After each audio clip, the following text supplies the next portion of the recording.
بسم اللہ الرحمن الرحیم۔ آج کا یہ جو لیکچر ہے یہ ہماری پہلی کلاس کا لیکچر تھا، تو اس میں ہم ڈسکس کریں گے اسلامک کلچر اینڈ سویلائزیشن، کہ اسلامی تہذیب کیا ہے، اسلامی ثقافت اور تمدن کیا ہے، تہذیب کی تعریف کیا ہے، اس کے لغوی معنی کیا ہیں، اور تہذیب و تمدن میں فرق کیا ہے، اور تہذیب کے اسلامی عوامل کیا ہیں۔ جناب محمد الرسول اللہ صلی اللہ علیہ وآلہ وسلم نے ہدایت ربانی کے تحت 1400 سال پہلے جزیرۃ العرب میں اپنی 23 سالہ جد و جہد سے ایک معاشرے کی تنظیم فرمائی تھی۔ اس معاشرے کی جغرافیائی حدود آپ کے وصال کے چند برسوں بعد ہی حیران کن حد تک پھیل گئیں، اور ایشیا، افریقہ اور یورپ کے 3 بر اعظموں کے بہت سے حصے اسلامی مملکت میں شامل ہو گئے۔ آج اسلامی ممالک کی تعداد 50 سے اوپر ہے۔ رسول کریم صلی اللہ علیہ وآلہ وسلم کے بتائے ہوئے تصورات، حقیقت اور افکار و خیالات کے تحت مسلمانوں نے ایک انتہائی شاندار اور عظیم الشان تہذیب قائم کی، جسے اسلامی تہذیب کے نام سے موسوم کیا جاتا ہے۔ اس پرشوکت تہذیب نے پوری دنیا پر نہایت مثبت اثرات ڈالے اور تہذیب انسانی کے ارتقاء میں بہت مؤثر کردار ادا کیا۔ تہذیب کے لغوی معنی کیا ہیں؟ اردو زبان کو لفظ تہذیب اردو زبان نے یہ جو لفظ تہذیب ہے یہ عربی زبان سے لیا ہے، اور عربی میں اس کے معنی جن معنی میں یہ استعمال ہوتا ہے وہ ہے کانٹ چھانٹ کرنا، تراشنا، سنوارنا اور خالص کرنا۔ اور اردو زبان میں یہ لفظ تہذیب جو ہے یہ درج ذیل معنوں میں استعمال ہوتا ہے: اصلاح، صفائی، آراستگی، ذہنی ترقی جو کہ زندگی کے چلن میں کار فرما ہو، شائستگی، ادب اور تمیز، طرز معاشرت، رہنے سہنے کا انداز اور تمدن، ترقی، بہتری، کسی کتاب وغیرہ کی ترتیب دینا، اس کی تدوین کرنا، اس کو درست کرنا، ان سارے معنوں میں لفظ تہذیب اردو زبان میں استعمال ہوتا ہے۔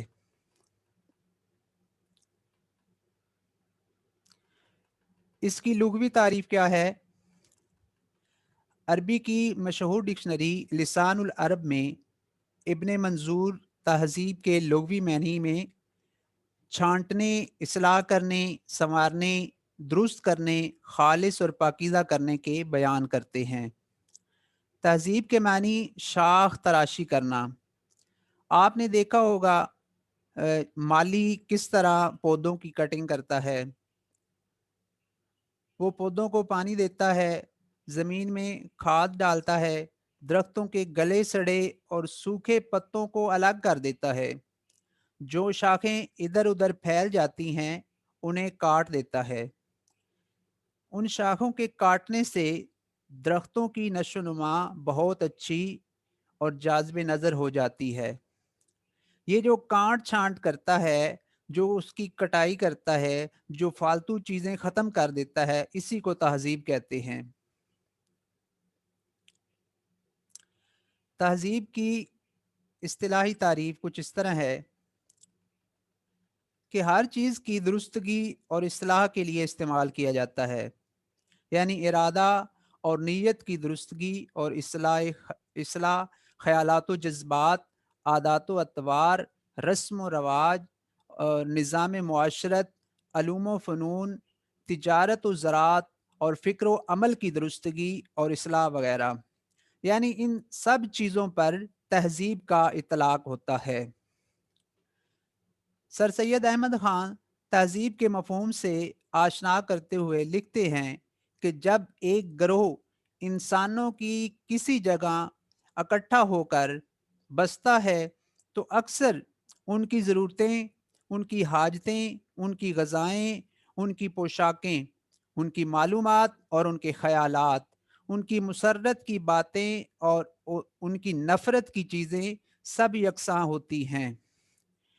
اسی لیے برائی اور اچھائی کے خیالات بھی یکساں ہوتے ہیں، اور برائی کو اچھائی سے تبدیل کرنے کی خواہش سب میں ایک سی ہوتی ہے، اور یہی مجموعی خواہش تبادلہ اس کو تبدیل کرنے کی جو خواہش ہوتی ہے اس گروہ میں، یہ اس معاشرے کی اور اس گروہ کی سویلائزیشن ہے۔ ثقافت عربی زبان کا لفظ ہے جس کے معنی دانائی، زیرکی، کسی کام کرنے میں مہارت، تہذیب، عقل مند ہونا اور طرز تمدن کے ہیں۔ علامہ زمخشری رحمۃ اللہ علیہ نے ثقافت کے معنی ادب سکھانے اور مہذب بنانے کے بھی بتائے ہیں۔ ثقافت کے معنی کسی چیز کو سنوارنے اور بنانے کے ہیں۔ گویا تہذیب اور ثقافت کے بنیادی معنی تقریباً ایک ہی ہیں۔ سویلائزیشن کی اصطلاح استعمال ہوتی ہے، اور اس کے ساتھ ساتھ ایک اور اصطلاح استعمال ہوتی ہے، وہ ہے کلچر، جس کا اردو میں ترجمہ ثقافت لفظ سے کیا جاتا ہے۔ عام طور پر یہ دونوں اصطلاحیں مترادفات کے طور پر مستعمل ہیں۔ سویلائزیشن کی طرح کلچر کا مفہوم بھی متعین نہیں، مطلب کہ ان کا یہ دونوں جو ہیں لفظ یہ وسیع مفہوم رکھتے ہیں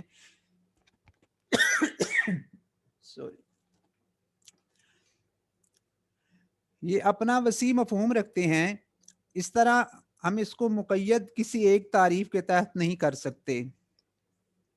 کلچر وہ مرکب کل ہے جس میں علم، عقیدہ، آرٹ، اخلاق، قانون، رسم و رواج اور دیگر تمام قابلیتیں اور عادات شامل ہیں جن کا انسان نے معاشرے کے ایک فرد کی حیثیت سے اقتباس کیا ہے۔ تہذیب کا سرچشمہ کیا ہے؟ ہم چونکہ اسلامک سٹڈیز پڑھ رہے ہیں تو ہم زیادہ ہمارا زور وہ بھی جو ہے اور ہمارا ٹاپک بھی وہ اسلامک کلچر اور سویلائزیشن ہے۔ تہذیب کا سرچشمہ مذہب ہے۔ اہل مغرب کے نزدیک مذہب فرد کا پرائیویٹ مسئلہ ہے، اور دین و دنیا کی تفریق کا رجحان ان کے ہاں عام ہے۔ مغرب میں مذہب کو چند رسومات اور غیر عقلی عقائد کا مجموعہ خیال کیا جاتا ہے، جیسا کہ ای بی ٹیلر کا کہنا ہے کہ مذہب صرف روحانی موجودات پر اعتقادات کا نام ہے۔ لیکن یہ معاملہ عیسائیت یا دیگر مذاہب کے ساتھ تو درست ہو سکتا ہے۔ اسلام کے بارے میں یہ نظریہ ہرگز درست نہیں ہے، کیونکہ اسلام ایک کامل دین ہے۔ قرآن کریم میں اللہ تعالیٰ نے ارشاد فرمایا الیوم اکملت لکم دینکم، کہ میں نے تمہارے لیے تمہارا دین مکمل کر دیا ہے۔ دین اسلام کے بارے میں فرمایا جا رہا ہے کہ یہ ایک مکمل دین ہے اور مکمل ضابطۂ حیات ہے۔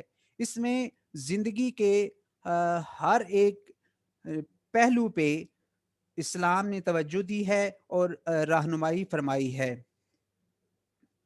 اور یہ خدا کا پسندیدہ دین ہے۔ قرآن کریم میں ارشاد باری تعالیٰ ہے ان الدین عند اللہ الاسلام، کہ اللہ تعالیٰ کے نزدیک اگر کوئی دین ہے، اس وقت کوئی پسندیدہ دین ہے تو وہ دین اسلام ہے۔ اور اسلام